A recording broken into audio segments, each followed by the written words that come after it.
네, 이제는 그 이와기 지능에서 그 가드너라고 하는 학자의 다중지능 이론에 대해서 다시 살펴보려고 합니다. 다중지능 이론이라고 하는 것은 지능을 단순한 차원의 인지적인 능력으로 귀결하는 것을 비판을 하였고, 인간의 지능이 서로 독립적이고 다양한 유형의 능력으로 구성이 되어 있다라고 가드너가 설명을 하였다는 거예요.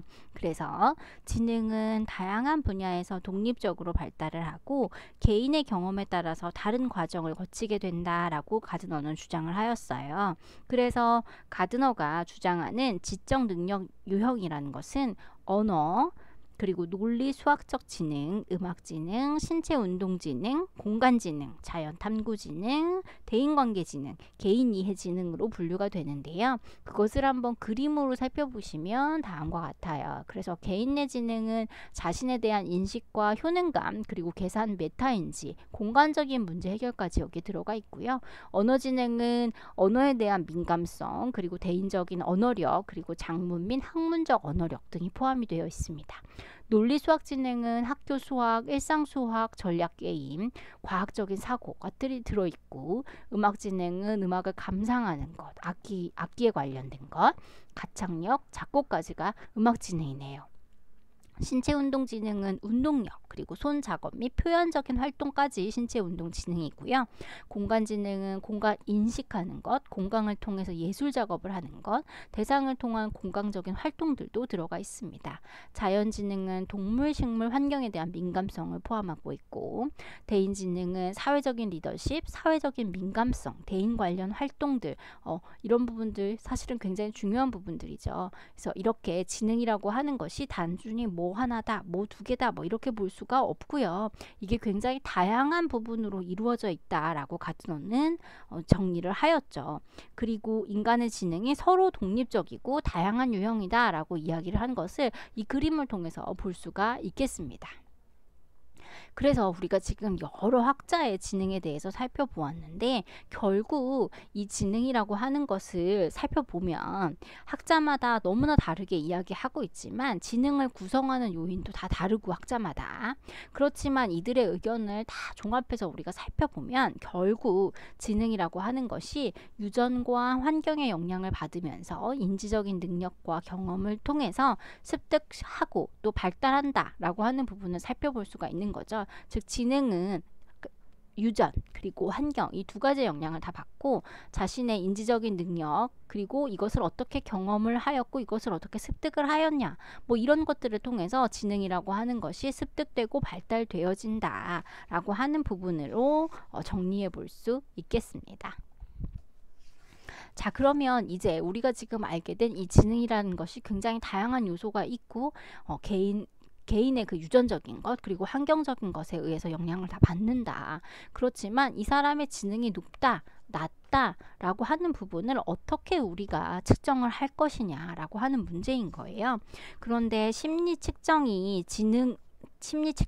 이 지능이라는 것이 개발된 것은 앞에서 우리가 살펴본 비네와 시몽이 학업 능력이 부족한 학생들을 선발하기 위한 것이었다라고 우리가 먼저 보았어요. 그렇죠? 그래서 이렇게 학업 능력이 부족한 학생들한테 보충 수업을 도대체 누구를 시킬 건가? 그것을 선별하기 위한 목적으로 이 지능이라는 것을 측정을 하였다라고 하는 것을 살펴보았죠.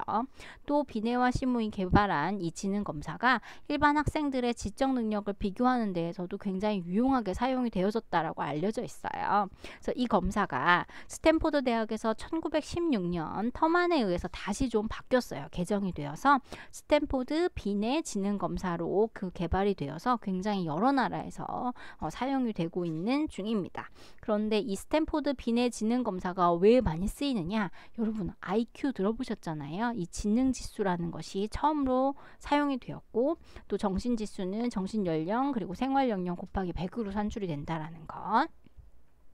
그리고 이 지능 검사가 현재의 개정판에서도 성인도 사용될 수 있고 연령 집단이 굉장히 폭넓게 이루어져 있음을 알 수가 있습니다. 그래서 이런 거 여러분 지능 검사 했을 때 받아보신 적 있을 거예요. 그래서 내가 지금 어디 있느냐, 표준 점수는 어디 있는데 이 IQ 지수는 내가 지금 어디 있느냐, 뭐 이런 것들을 살펴보실 수 있는 거죠. 그쵸? 그리고 베일리의 영유아 발달 검사로 이제 한번 넘어가 볼 텐데요. 영유아 대상 검사로 베일리의 영유아 발달 검사도 굉장히 많이 사용이 되고 있고 굉장히 유명한 검사인데요. 이것이 벌써 2차례가 개정이 되어서 이제 지금은 3판이 활용이 되어 있고, 이 검사의 대상이 1개월의 아이부터 42개월까지의 그 영유아를 그 대상으로 하고 있고, 영유아의 현재 발달 기능이 어떠한가 그것을 파악을 하여서 발달상의 문제를 일으키는 것들을 빨리 조기에 알아내고자 하는데 이 검사가 굉장히 유용하다라고 이야기를 하고 있습니다. 그러면 여기서 어떤 부분을 살펴보느냐, 그것을 발달검사 영역이라고 하는데 인지, 언어, 운동, 정서, 사회성, 적응, 행동으로 구성이 되어 있는 것을 알 수가 있고요.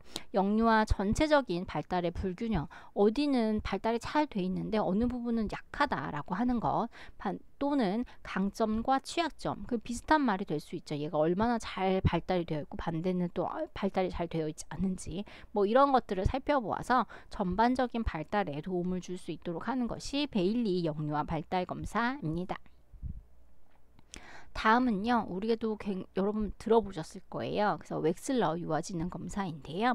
유아용 지능 검사로 그 한국판 웩슬러 유아지능 검사라는 것이 있는데, 이 웩슬러 지능 검사는 스탠포드 비뇌 검사에서 빠져있는 부분이 그 비언어적인 검사가 빠져 있다라고 하는 거에 있어서 그 비언어적 검사를 우리가 좀 더 보완을 하자라고 하여서 그 비언어적인 지적 능력을 측정하고자 제작된 것이 바로 이 웩슬러 지능 검사라고 이야기할 수 있습니다.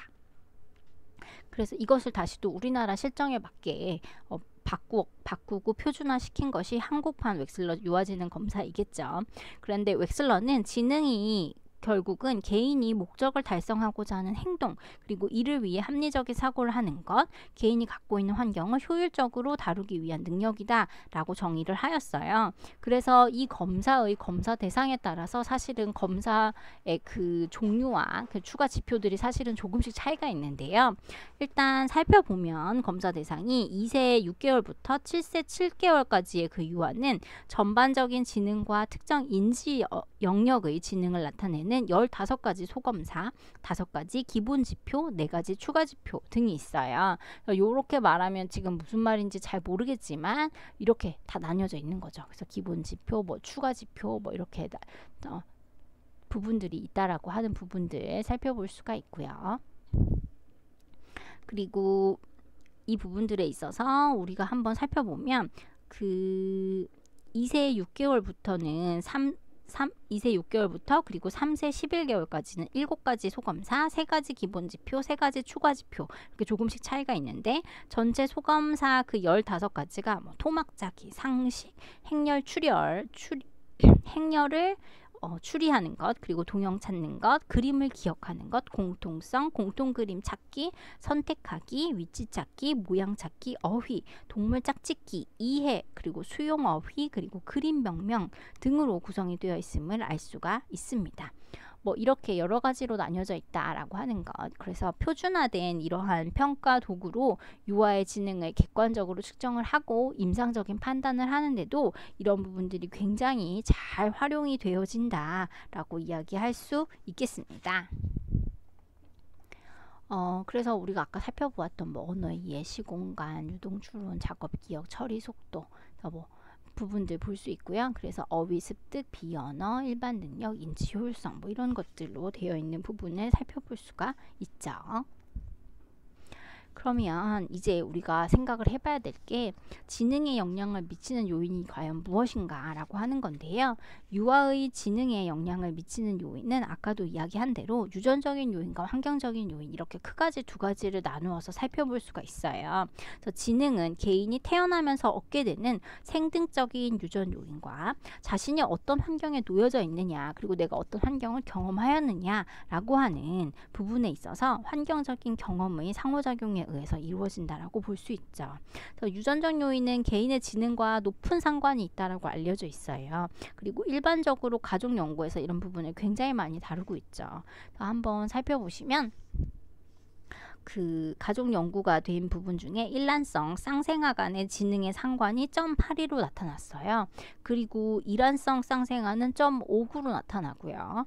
형제 간의 상관은 0.55, 부모 자녀 간은 0.49, 0.56, 0.49에서 0.56으로, 그리고 조부모 손자는 0.27, 사촌 간은 0.26, 그리고 육촌은 0.16, 그리고 양부모와 양자녀는 0.27, 남끼리 자란 어린이는 0.27 등으로 나타난 연구의 결과가 있네요. 그래서 유전적 요인이 지능에 영향을 미친다고 주장하는 학자는 지능이 고정불변이라고, 그러니까 바뀌지 않는다라고 했는데, 젠슨도 그 개인의 지능의 85%가 유전적 요인이다라고 이야기를 하였다고 합니다. 또 우리가 좀 더 살펴보면 인간의 지적 능력이 환경의 영향을 받는다는 연구들도 굉장히 다양하죠. 그래서 질적으로 우수한 환경을 영유아들한테 제공해 주어야 한다라고 하는 그 사회적 요구가 더 심화가 되고 있는 것도 사실입니다. 그래서 우리가 대표적으로 환경 요인이 뭐가 있을까? 각 아이가 살고 있는 자신의 집을 생각하면 돼요. 그 자신의 가정 환경이라고 하는 부분들. 그런데 그 가정 환경에서 가정의 그 사회 경제적인 지위, 그리고 부모가 어떤 반응을 아이한테 보이는지, 그리고 가족 구성원의 구조로서 얘가 몇 번째로 태어났나 라고 하는 것, 그리고 형제의 상호작용 등이 바로 지능에 영향을 미친다라고 알려져 있는데요. 사회 경제적 지위에 대한 연구에서 중류층 가정의 유아가 하류층 가정의 유아보다 더 높은 지능 지수를 나타냈다라고 해요. 그러니까 그 집이 사회 경제적으로 조금 살고 있다라고 하면 못 사는 집안의 아이들보다 잘 사는 집의 아이들의 지능 지수가 더 높았다라고 하는 연구 결과가 나타났다는 거죠. 그리고 이러한 결과는 부모의 교육 수준의 차이, 부모와 자녀의 상호작용, 그리고 물리적인 환경들이 서로 다 영향을 미친 거예요. 그래서 연계가 되어져서 나타나는 결과다라고 이야기할 수 있겠죠. 또 중류층 가정은 대부분 부모가 자녀에게 관심을 갖고 지속적으로 자녀와 대화를 나누기도 하죠. 그리고 그 과정에서 보다 긍정적인 언어를 사용을 해주기도 하고요. 이러한 상호작용과 교육에 더 노력하는 부분도 분명히 있을 수 있겠다라고 이야기를 하고 있습니다. 그래서 지능이 환경에 영향을 받는다라고 하는 그 연구들은 입양 연구에서도 우리가 찾아볼 수 있는데요. 루마니아의 고아원에서 가정으로 입양된 유아들을 대상으로 한 연구가 있대요. 그래서 이 연구에서 영국과 캐나다의 초혼 가정으로 입양된 유아들은 출생 후 6개월 이전에 입양된 그 유아들의 지능 지수가 더 높게 나타났다라고 이야기를 하고 있습니다. 또 블룸이라고 하는 사람은 지능 발달을 돕는 환경적인 조건을 4가지로 구분하여서 제시를 하였는데, 언어를 효과적으로 사용할 수 있게 하고 언어적인 능력을 자극하는 환경이라고 하는 부분이라고 이야기를 했고요.